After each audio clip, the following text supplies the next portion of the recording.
रवीन जी के पास में। रवीन जी, वहां तो बहुत स्पष्ट है कि कांग्रेस का जबरदस्त ढंग से एक अपर हैंड है, और जो खबरें या जो आकलन निकल के आते हैं कि उसमें तो निश्चित तौर पर एक जबरदस्त जीत की और कांग्रेस अग्रसर है, ये बार बार निकल कर आ रहा है। आप वहां ग्राउंड पर हैं तो आपको बहुत बेहतर तरीके से मालूम है।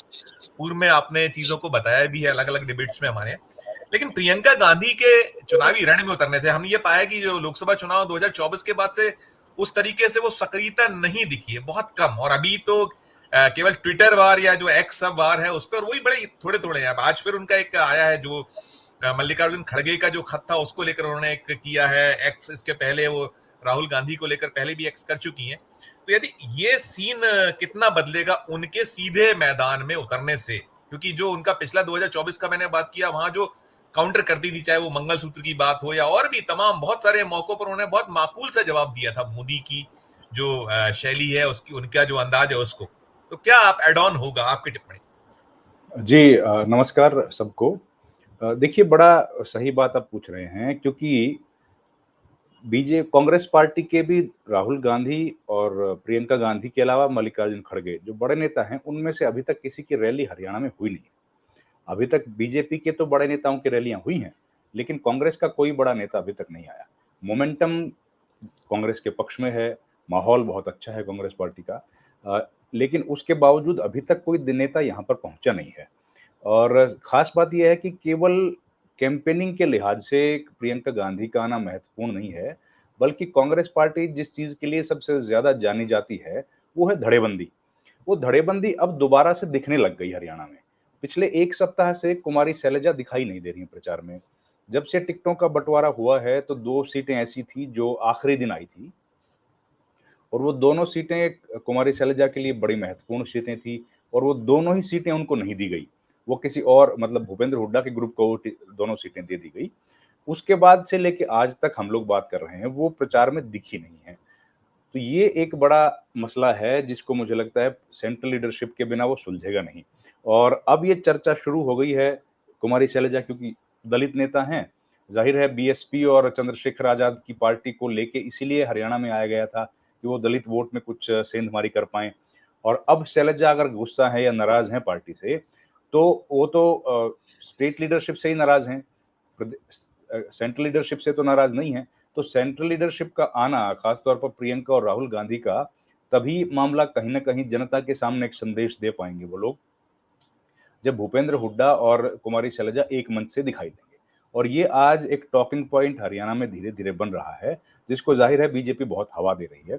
बहुत माकूल माहौल है, कांग्रेस के पक्ष में माहौल दिख रहा है। तमाम पॉलिटिकल पार्टीज में से सबसे मजबूत आज की तारीख में कांग्रेस है। बीजेपी के पास कोई बहुत ज्यादा दिखाने के लिए नहीं है। एंटी इनकम्बेंसी है, 10 साल का लंबा अहंकारी यहाँ पर शासन उन्होंने किया। प्रधानमंत्री की रैली हुई तो बहुत खराब उसमें स्ट्रेंथ रही, बहुत कम लोग आए, जितनी प्रधानमंत्री की रैलियों में आमतौर पर उम्मीद की नहीं जाती है। 8-10 हज़ार लोग भी उसमें नहीं रहे होंगे, सबको मिला के सुरक्षा कर्मियों समेत। तो उसके बाद से लगातार हतोत्साहित है बीजेपी पहले से ही। उस पर भी जब इनके प्रत्याशी बीजेपी के जाते हैं चुनाव में वोट मांगने के लिए, तो हर जगह से ऐसे वीडियोज आ रहे हैं जब उनको पकड़ पकड़ के उनसे सवाल पूछे जा रहे हैं कि पिछले 10 साल में इस इलाके में विकास क्यों नहीं हुआ, डेवलपमेंट क्यों नहीं हुआ। वो सारे वीडियोज आपके भी जरूर नजर के सामने से गुजरे होंगे। तो इस तरह का माहौल है। बाइपोलर इलेक्शन है। सबसे खास बात, कांग्रेस को सबसे ज्यादा फायदा ये है, बीजेपी पूरी कोशिश कर रही थी कि इस इलेक्शन को किसी तरीके से भी अगर ट्रायंगुलर कॉन्टेस्ट बनाया जाए, एक आध पार्टी को खड़ा करने की कोशिश की जाए, या फिर कोई निर्दलीय कैंडिडेट्स को खड़ा किया जाए, वो पूरी कोशिश कर रही है। और इस कोशिश में बीजेपी कहीं कहीं कामयाब होती दिख रही है। कम से कम 15 से 20 सीट ऐसी हैं जहां पर बीजेपी ने इन्हीं स्ट्रेटेजीज के चलते ट्रायंगुलर कॉन्टेस्ट क्रिएट कर दिया है, जिसमें अपने कमजोर खुद की टिकट किसी कमजोर व्यक्ति को दिया जिसकी जीतने की संभावना कम है, और स्ट्रॉन्ग कैंडिडेट जो पार्टी का था या पार्टी के विचार का था उसको इंडिपेंडेंट खड़ा कर दिया, जिससे कि वो कांग्रेस पार्टी के कुछ वोट काट सके और विपक्ष के वोट में सेंध लगा पाए। तो इस तरह की स्ट्रेटेजी के साथ कांग्रेस बीजेपी जो है वो आगे बढ़ रही है। और कांग्रेस अभी तक देखिए उतनी एग्रेशन नहीं है। जनता इस बार ज्यादा एग्रेसिव है। कांग्रेस हमेशा की तरह है, बिल्कुल सुप्त अवस्था में दिख रही है। कांग्रेस एग्रेसिव नहीं दिखाई दे रही। जब तक आपने सही सवाल उठाया है कि जब तक प्रियंका गांधी या राहुल गांधी नहीं आते हैं, तब तक कांग्रेस पार्टी के लिए उस मोमेंटम को गेन कर पाना बड़ा मुश्किल होगा। हालांकि उसकी शुरुआत आज हो गई है। राहुल गांधी आज हरियाणा में आए और एक उस व्यक्ति से मिलने के लिए करनाल में एक गांव है घोगड़िया, उस गांव में चले गए और वो गए क्योंकि वहां एक डंकी के रास्ते एक लड़का जो है वो गया था अमेरिका में और उनसे वो हॉस्पिटल में मिले थे। वो खबर आपने जरूर पढ़ी होगी। तो वो खबर के बाद हरियाणा में मोमेंटम बना बीजेपी कांग्रेस के पक्ष में, क्योंकि राहुल गांधी जिस तरह का एक ह्यूमैन एंगल के साथ वो काम करते हैं कि अगर किसी से मिले हैं तो उस परिवार की सुध लेने के लिए वो गए, तो जाहिर है पूरे हरियाणा में इस बात पर चर्चा हो रही है। लेकिन जरूरत इस वक्त ये है कि पॉलिटिकल रैलीज में भी ये बड़े नेता आए और तमाम बड़े नेताओं को जो हरियाणा लेवल के हैं, प्रदेश के नेता हैं, उनको एक मंच से भाषण दिलाया जाए और एक दूसरे की तारीफ की जाए। अब बीजेपी के नेता जो हैं या बीजेपी की जो आईटी सेल है वो इस तरह की पिक्चर्स लगाने लगी है जिसमें हुड्डा के फोटोज में शैलजा गायब है उनके पोस्टर से, शैलजा के पोस्टर से हुड्डा गायब हैं और इससे एक रिफ्ट क्रिएट करने की कोशिश, देखिए इसमें तो प्रोपेगेंडा में तो माहिर है बीजेपी, माहिर वो माहिर। कोशिश की जा रही है। उसको कंट्रोल करना बहुत ज्यादा जरूरी है। इससे कहीं ना कहीं, क्योंकि देखिए जातिवाद तो सबकॉन्शियस माइंड में लोगों के हमेशा रहता ही है और उसको हवा देने की बीजेपी के पास बहुत स्किल है। उस स्किल को बीजेपी यूज करने की कोशिश कर रही है, लेकिन अगर मोमेंटम गेन करती है कांग्रेस पार्टी तो शायद वो उस पर हावी ना हो, क्योंकि लोग एंटी इनकम्बेंसी को ही आज बड़ा मुद्दा मान रहे हैं। जातिवाद हरियाणा में आज मुद्दा नहीं है और इसीलिए कांग्रेस की स्थिति बहुत मजबूत है। कांग्रेस विपक्ष के तौर पर कोई बहुत बढ़िया प्रदर्शन कर पाई ऐसा नहीं है, लेकिन आज विकल्पहीनता की स्थिति हरियाणा में है। तीसरा फ्रंट कोई नहीं बचा।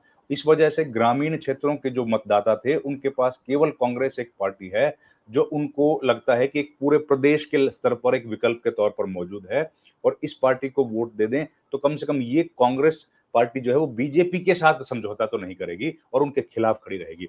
और लोगों को बीजेपी से ही दिक्कत है। जो मैनिफेस्टोज भी आए हैं, अब लोग तो ये कहते हैं कि कांग्रेस को तो मैनिफेस्टो लेके आने की जरूरत थी नहीं, हम लोग तो बिना मैनिफेस्टो के भी लोगों को वोट डाल रहे हैं। लेकिन हाल ही में एक बयान किसी व्यक्ति का, हालांकि वो न कांग्रेस का लीडर था, न कोई पदाधिकारी था, न कोई कार्यकर्ता था, यहाँ तक केवल समर्थक था, लेकिन उसका एक बड़ा ही अभद्र बयान शैलजा के बारे में आया और उस टिप्पणी का हालांकि भूपेंद्र हुड्डा ने उसका जवाब दिया, लेकिन वो एक रिस्पॉन्स जो था वो थोड़ा डिलेड था।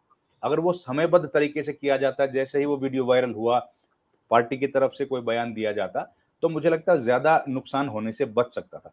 पर इन्हीं टैक्टिक्स में शायद कांग्रेस पार्टी कमजोर है और आज भी बहुत ज्यादा एक्टिवली उनको डिफेंड नहीं कर पा रही है। इन चीजों से नुकसान हो सकता है और इसी से बचने की जरूरत है। जब तक राहुल गांधी या प्रियंका गांधी रैलियां नहीं करेंगे तब तक इस बात की हमेशा एक डर बना रहेगा कि वोट जो है वो जाति के नाम पर कहीं बट ना जाए। तो उसको रोकने के लिए जरूरी है कि केंद्रीय लीडर, सेंट्रल लीडरशिप यहाँ पर जब रैलियां करने आए, और देखिए जाहिर है प्रियंका गांधी की अपील बहुत ज्यादा इस बार हरियाणा में देखी।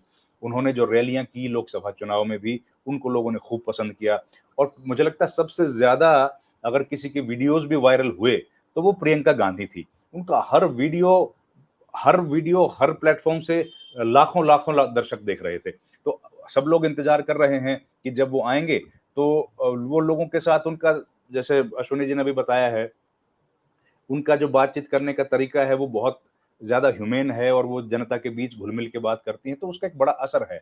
और राहुल गांधी ने तो दिखाई दिया आज, वो तो लोगों के साथ ही बात करते हैं उनके साथ मिलके।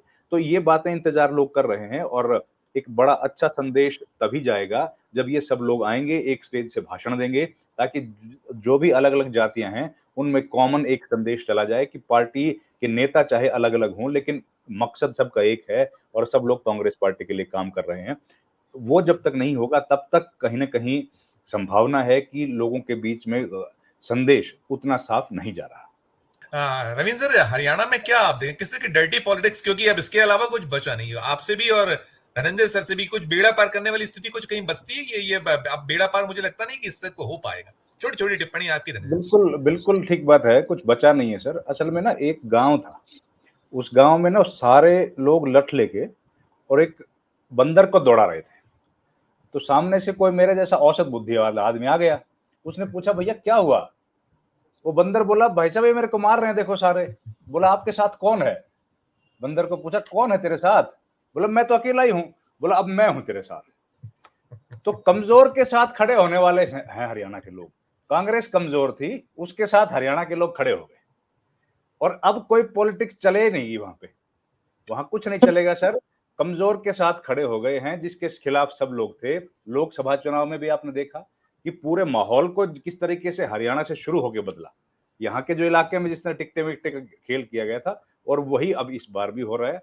डर्टी पॉलिटिक्स यहाँ नहीं चल पाएगी, माहौल बदल गया है, लोगों को समझ आ गई है, भाई से भाई को लड़वा दिया। जिनके लोगों के साथ सातों सात 10-10 पीढ़ी से रहते थे, उन अड़ोसी पड़ोसियों के बीच में जाति के नाम पे बैर करवा दिया। अब यहाँ पर ये चलने वाला है नहीं। बिल्कुल बिल्कुल, धन्यवाद सर आपकी टिप्पणी प्लीज।